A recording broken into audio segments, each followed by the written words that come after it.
Kubuhlungu ey'ngane zakwethu bayakhala abantu abaningi. Bathi nje yebo uDisemba i-festive season, ayeza namaholide abantu bayehla baye emakhaya kujatshuliwe.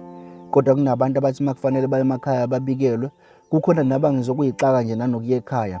Ngoba amaholidi kaDisemba wasafani njengakuqala. Ngoba abanye emndenini yethu labantu laba bekuyibona bebenza ukuthi sikuthokozele ukuthi siye emakhaya, noma bebekwazi ukuthi basihlanganise kube nenjabulo uma bekhona, abasekho emndenini yethu. Kodwa-ke kunzima kunjalo. Iqiniso ukuthi siyayikhumbula lezo y'nsuku.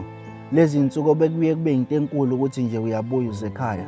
Obekuye kube yinto enkulu ukuthi uma nisekhaya uyabuya usisi noma uyabuya ubhuti or uyabuya ubaba, kuze kushintshwe ngisho indlela yokupheka, kuphekwe ukudla okuyintandokazi yakhe lowo muntu loyo.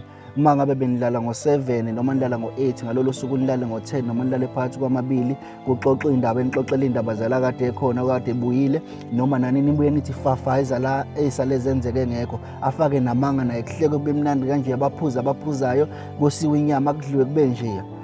Ngane zakwethu, yabona uma ngabe usakwazi ukuthi ubuyele emndenini wakho kube njalo.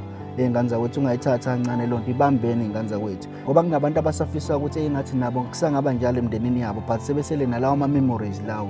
Nawe-ke ngane yakwethu, uma ungomunye wabantu abazizwa ngale ndlela engike ngayibala ekuqaleni, thola nanoma ubani, noma ngabe abangani, noma ngabe ihlobo, la ukwazi ukuthi ujabule khona. Yes, ngeke basivala lesa sikhala, ngeke bakucisha lokho enanikwenza, but-ke isimo sesiyilento esiyiyona. As long as uzokwazi ukuthi nawe ujabule nalabantu ozokwazi ukuthi uthokoze nabo kule festive season, ikhona okubalulekile ngane zakwethu.